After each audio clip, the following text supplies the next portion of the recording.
ದರ್ಜೆ ಸಚಿವರಾಗಿ ಅಧಿಕಾರ ಪದ ಹಾಗೂ ಗೌಪ್ಯತಾ ಪ್ರಮಾಣ ವಚನವನ್ನು ಸ್ವೀಕರಿಸಲು ಆಹ್ವಾನಿಸುತ್ತೇನೆ.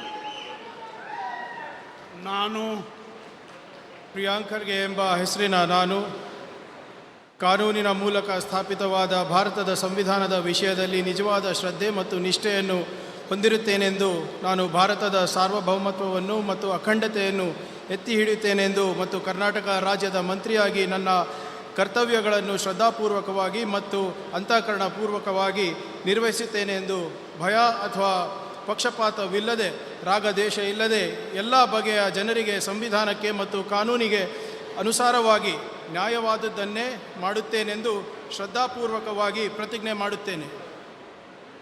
ನಾನು ಪ್ರಿಯಾಂಕ್ ಖರ್ಗೆ ಎಂಬ ಹೆಸರಿನ ನಾನು ಕರ್ನಾಟಕ ರಾಜ್ಯದ ಮಂತ್ರಿಯಾಗಿ ನನ್ನ ಪರ್ಯಾಲೋಚನೆಗೆ ತರಲಾಗುವ ಅಥವಾ ನನಗೆ ತಿಳಿದು ಬರುವ ಯಾವುದೇ ವಿಷಯಗಳನ್ನು ರಾಜ್ಯದ ಮಂತ್ರಿಯಾಗಿ ನನ್ನ ಕರ್ತವ್ಯಗಳ ಯುಕ್ತ ನಿರ್ವಹಣೆಗೆ ಅಗತ್ಯವಾಗಬಹುದಾದ ಸಂದರ್ಭದಲ್ಲದೆ ಅನ್ಯಥಾ ಯಾರೇ ವ್ಯಕ್ತಿಗೆ ಅಥವಾ ವ್ಯಕ್ತಿಗಳಿಗೆ ಪ್ರತ್ಯಕ್ಷವಾಗಿ ಅಥವಾ ಪರೋಕ್ಷವಾಗಿ ತಿಳಿಸುವುದಿಲ್ಲ ಅಥವಾ ಬಹಿರಂಗಪಡಿಸುವುದಿಲ್ಲ ಎಂದು ಶ್ರದ್ಧಾಪೂರ್ವಕವಾಗಿ ಪ್ರತಿಜ್ಞೆ ಮಾಡುತ್ತೇನೆ. ಧನ್ಯವಾದಗಳು ಸರ್. ಮಾನ್ಯ ಸಚಿವರು ಈಗ ಪ್ರಮಾಣ ವಚನವನ್ನು ಸಹಿ ಮಾಡಲಿದ್ದಾರೆ. ಪ್ರಿಯಾಂಕ್ ಖರ್ಗೆ ಮಲ್ಲಿಕಾರ್ಜುನ ಖರ್ಗೆ ಅವರ ಪುತ್ರ 3 ಬಾರಿ ಶಾಸಕರಾಗಿ ಆಯ್ಕೆಯಾಗಿದ್ದಾರೆ. ಪ್ರಿಯಾಂಕ್ ಖರ್ಗೆ 13ರಲ್ಲಿ ಮೊದಲ ಬಾರಿ ಅವರು ವಿಧಾನಸಭೆಯನ್ನು ಪ್ರವೇಶ ಮಾಡಿದರು. 2016ರಲ್ಲಿ ಸಿದ್ದರಾಮಯ್ಯ ಸಂಪುಟದಲ್ಲಿ ಸಚಿವರಾಗಿ ಅವರು ಕೆಲಸ ಮಾಡಿದರು. IT, BT ಮತ್ತು ಪ್ರವಾಸೋದ್ಯಮ ಸಚಿವರು. 18ರಲ್ಲಿ ಮತ್ತೆ ಅವರು 2ನೇ ಬಾರಿ ಗೆದ್ದರು. ಸಮ್ಮಿಶ್ರ ಸರ್ಕಾರದಲ್ಲಿ ಸಮಾಜ ಕಲ್ಯಾಣ ಸಚಿವರಾಗಿ ಕೆಲಸ ಮಾಡಿದರು. 23ರಲ್ಲಿ ಚಿತ್ತಾಪುರ ಕ್ಷೇತ್ರದಿಂದ 3ನೇ ಬಾರಿ ಶಾಸಕರಾಗಿ ಆಯ್ಕೆಯಾದರು. ಈಗ IT, BT ಸಚಿವರಾಗಿ ಕೆಲಸ ಮಾಡ್ತಾಯಿದ್ರು. ಈ ಬಾರಿ ಅವರಿಗೆ ಯಾವ ಖಾತೆ ಸಿಗುತ್ತೆ ನೋಡಬೇಕು. ಮಾನ್ಯ ಸಚಿವರಿಗೆ ಹೂಗುಚ್ಛೆ ಮೂಲಕ ಉಪಮುಖ್ಯಮಂತ್ರಿ ಆಗ್ತಾರೆ ರಾಜ್ಯಪಾಲರು ಹಾಗೆ ಮಾನ್ಯ ಮಲ್ಲಿಕಾರ್ಜುನ ಖರ್ಗೆ ಅವರ ಪುತ್ರ ಅಭಿನಂದನೆಯನ್ನು ಸಲ್ಲಿಸುತ್ತಿದ್ದಾರೆ.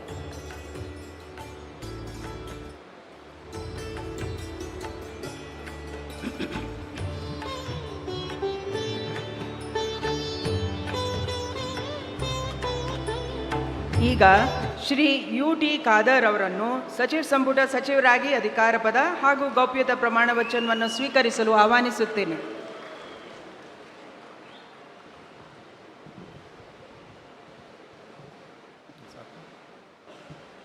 ನಾನು UT ಖಾದರ್ ಎಂಬ ಹೆಸರಿನ ನಾನು ಕಾನೂನಿನ ಮೂಲಕ ಸ್ಥಾಪಿತವಾದ ಭಾರತದ ಸಂವಿಧಾನದ ವಿಷಯದಲ್ಲಿ ನಿಜವಾದ ಶ್ರದ್ಧೆ ಮತ್ತು ನಿಷ್ಠೆಯನ್ನು ಹೊಂದಿರುತ್ತೇನೆಂದು ನಾನು ಭಾರತದ ಸಾರ್ವಭೌಮತ್ವವನ್ನು ಮತ್ತು ಅಖಂಡತೆಯನ್ನು ಎತ್ತಿ ಹಿಡಿಯುತ್ತೇನೆಂದು ಮತ್ತು ಕರ್ನಾಟಕ ರಾಜ್ಯದ ಮಂತ್ರಿಯಾಗಿ ನನ್ನ ಕರ್ತವ್ಯಗಳನ್ನು ಶ್ರದ್ಧಾಪೂರ್ವಕವಾಗಿ ಮತ್ತು ಅಂತಃಕರಣಪೂರ್ವಕವಾಗಿ ನಿರ್ವಹಿಸುತ್ತೇನೆಂದು ಭಯ ಅಥವಾ ಪಕ್ಷಪಾತವಿಲ್ಲದೆ ರಾಗದ್ವೇಷವಿಲ್ಲದೆ ಎಲ್ಲ ಬಗೆಯ ಜನರಿಗೆ ಸಂವಿಧಾನಕ್ಕೆ ಮತ್ತು ಕಾನೂನಿಗೆ ಅನುಸಾರವಾಗಿ ನ್ಯಾಯವಾದುದನ್ನೇ ಮಾಡುತ್ತೇನೆಂದು ದೇವರ ಹೆಸರಿನಲ್ಲಿ ಪ್ರಮಾಣ ಮಾಡುತ್ತೇನೆ.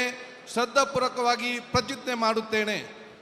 ನಾನು UT ಖಾದರ್ ಎಂಬ ಹೆಸರು ನಾನು ಕರ್ನಾಟಕ ರಾಜ್ಯದ ಮಂತ್ರಿಯಾಗಿ ನನ್ನ ಪರ್ಯಾಲೋಚನೆಗೆ ತರಲಾಗುವ ಅಥವಾ ನನಗೆ ತಿಳಿದು ಬರುವ ಯಾವುದೇ ವಿಷಯವನ್ನು ರಾಜ್ಯದ ಮಂತ್ರಿಯಾಗಿ ನನ್ನ ಕರ್ತವ್ಯಗಳ ಯುಕ್ತ ನಿರ್ವಹಣೆಗೆ ಅಗತ್ಯವಾಗಬಹುದಾದ ಸಂದರ್ಭದಲ್ಲದೆ ಅನ್ಯಥ ಯಾವುದೇ ವ್ಯಕ್ತಿಗೆ ಅಥವಾ ವ್ಯಕ್ತಿಗಳಿಗೆ ಪ್ರತ್ಯಕ್ಷವಾಗಿ ಅಥವಾ ಪರೋಕ್ಷವಾಗಿ ತಿಳಿಸುವುದಿಲ್ಲ ಅಥವಾ ಬಹಿರಂಗಪಡಿಸುವುದಿಲ್ಲ ಎಂದು ದೇವರ ಹೆಸರಿನಲ್ಲಿ ಪ್ರಮಾಣ ಮಾಡುತ್ತೇನೆ. ಶ್ರದ್ಧಾಪೂರ್ವಕವಾಗಿ ಪ್ರತಿಜ್ಞೆ ಮಾಡುತ್ತೇನೆ.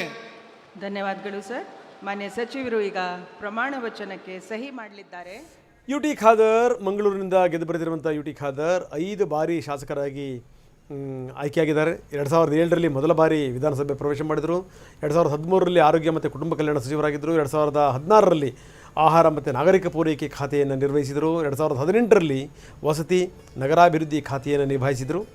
ಚಾಮರಾಜನಗರ, ಕೋಲಾರ ಸೇರಿದಂತೆ ವಿವಿಧ ಜಿಲ್ಲೆಗಳ ಉಸ್ತುವಾರಿ ಹೊತ್ತು ಕೆಲಸ ಮಾಡಿದರು.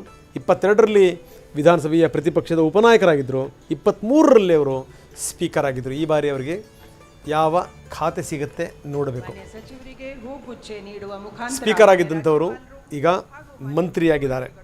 ಸೊ ಒಳ್ಳೆ ನಾಯಕ, ತುಂಬ ಜನ ನಿಭಾಯಿಸಿದರು ಕಲಾಪವನ್ನು. ಆಮೇಲೆ ಈ ಎಲ್ಲೂ ಕೂಡ ತಾರತಮ್ಯ ಮಾಡಲಿಲ್ಲ, ಸ್ವಪಕ್ಷೀಯರು ವಿಪಕ್ಷದವರು ಅಂತ. ಯಾರಾದರೂ ಏನಾದರೂ ಅತಿಯಾಗಿ ಮಾತಾಡಿದ್ರೆ ಅಲ್ಲೇ ಬಾಯಿ ಮುಚ್ಚಿ ಕುಡಿಸೋರು, ಲಾಜಿಲ್ದನೆ. ಹೌದು, ಈ ಸ್ಕೂಲಲ್ಲಿ ಮೇಷ್ಟ್ರು ಪಾಠ ಮಾಡೋ ರೀತಿಯಾಗಿ ಇರ್ತಿತ್ತು. ಆ ರೀತಿ ಇರ್ತಾ ಇತ್ತು. ಸ್ಪೀಕರ್ ಕಾರಣ ಇವರು ನಿನ್ನೆನೆ ತಮ್ಮ ಏನು ಸಿಬ್ಬಂದಿ ವರ್ಗಕ್ಕೆಲ್ಲ ಊಟದ ವ್ಯವಸ್ಥೆ ಮಾಡಿ ಅವಾಗಲೇ ಕನ್ಫರ್ಮ್ ಇತ್ತು ಇವರಿಗೆ ಸಚಿವಗಿರಿ ಸಿಕ್ಕಿರೋದು ಪಕ್ಕ ಆಗಿದೆ ಇವರಿಗೆ ಅಂತೇಳಿ. ಅದರಂತೆ ಈಗ ಆಗಿದೆ. ಆಮೇಲೆ ಜಾತಿವಾದಿ ಅಲ್ಲ, ಎಂದು ಕೂಡ ಆ ರೀತಿ ಗುರುತಿಸ್ಕೊಂಡಿಲ್ಲ ಅವರು. ರಾಜ್ಯಪಾಲರು